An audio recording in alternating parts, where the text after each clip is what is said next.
वसमत प्रतिनिधी दिनांक 28 फेब्रुवारी 2025 रोजी करंजाळा बाराशिव येथे आमदार राजूभाई नवघरे यांचा भव्य नागरी सत्कार गावकऱ्यांच्या वतीने करण्यात आला।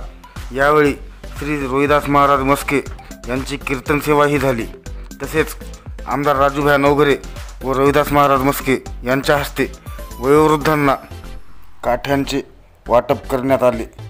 काठ्यांचे वाटप करत वयोवृद्धांना आधार देणारे उपकरण त्यांना भेट देत त्यांच्या चेहऱ्यावर हसू उमटल्याचे यावेळी पाहावयास मिळाले। तसेच यावेळी महिला जिल्हाध्यक्ष सौ कांचनताई प्रशांत शिंदे व उपसरपंच बबलूभाई कदम यांच्या हस्ते महिलांना विठ्ठल रुक्मिणी मूर्ती व शिवलीला अमृत 11वा अध्याय यांचे वाटप करण्यात आले।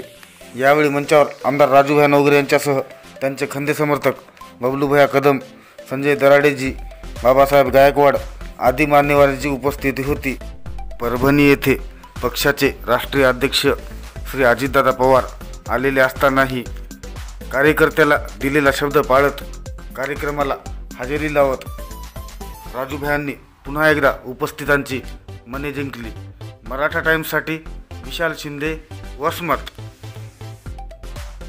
वेगवेगळे ध्येय असते, पण आपण बघितलं असेल की तुम्ही 2 वेळेस या मतदारसंघामध्ये माझ्यासारख्या कार्यकर्त्याला निवडून देण्याचं काम केलेलं आहे। मी करंजाळावासियांना शब्द देण्यासाठी आलो की आपण 2 वेळेस जरी मला मतदान रूपी आशीर्वाद दिला असेल तरी 4 पटीने काम करून या मतदारसंघातील शेतकरी असतील, शेतमजूर असतील, महिलांचे प्रश्न असतील, तरुणांचे प्रश्न असतील, अल्पसंख्याकांचे प्रश्न असतील, शिक्षणाचे प्रश्न असतील, या सगळ्यांना न्याय देण्यासाठी या मतदारसंघामध्ये चौपट वेगानं पृथ्वीराज सर आपण भाषण केलं। त्यामुळे आपल्याला निश्चित सांगतो की 4 पटीने काम करून या मतदारसंघातील विकास करण्यासाठी सातत्यानं प्रयत्न करील।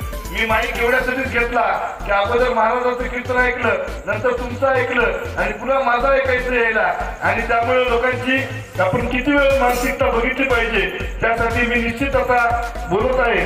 आज आपण मतदारसंघामध्ये काम करत असताना विविध विकास कामांची मागणी केली। आपण या निवडणुकीमध्ये वसमत मतदारसंघामध्ये 30,000 मतांना निवडून देण्याचं काम हे सामान्य सगळ्या नागरिकांनी केलेलं आहे, पण आपली त्या निमित्तानं जबाबदारी पडती की करंजाळा गावातील मंडळीनं दोन्ही वेळेस मला प्रचंड मताधिक्य देण्याचं काम केले। मी आपल्या सगळ्यांचे आभार मानतो की आपण 2 वेळेस जो विश्वास ठेवला करंजाळामधून कधी नाही, ते राष्ट्रवादीच्या उमेदवारांना मला तरी माहित नाही की एवढ्या मोठ्या प्रमाणावर मतदान पडलं। गेल्या वेळेस 900 दिलं आणि याही वेळेस 950 मतांची आपण इथं मतदान रूपी भेट आपण दिली। मी आपल्या गावकऱ्याचे पुन्हा एकदा मनस्वी आभार मानतो। मागच्याही काळामध्ये आपल्या इथं विविध विकास काम करत असताना 10-15 वर्षापासून सातत्यानं पूर्ण नदीवरील बॅरेजेसचा विषय होता। त्या पद्धतीनं परळी, पोटा, पिंपळगाव, कुटे या 3ही बॅरेजेसचे काम आपण सुरू केले की ज्याच्या माध्यमातून 20 किलोमीटर पर्यंत आपला जो इरिगेशनचा पाण्याचा प्रश्न आहे, त्यामुळे या विभागातील नदी नाले असतील तिथलं सुद्धा पाणी वाढण्याचं काम त्या माध्यमातून होणार आहे।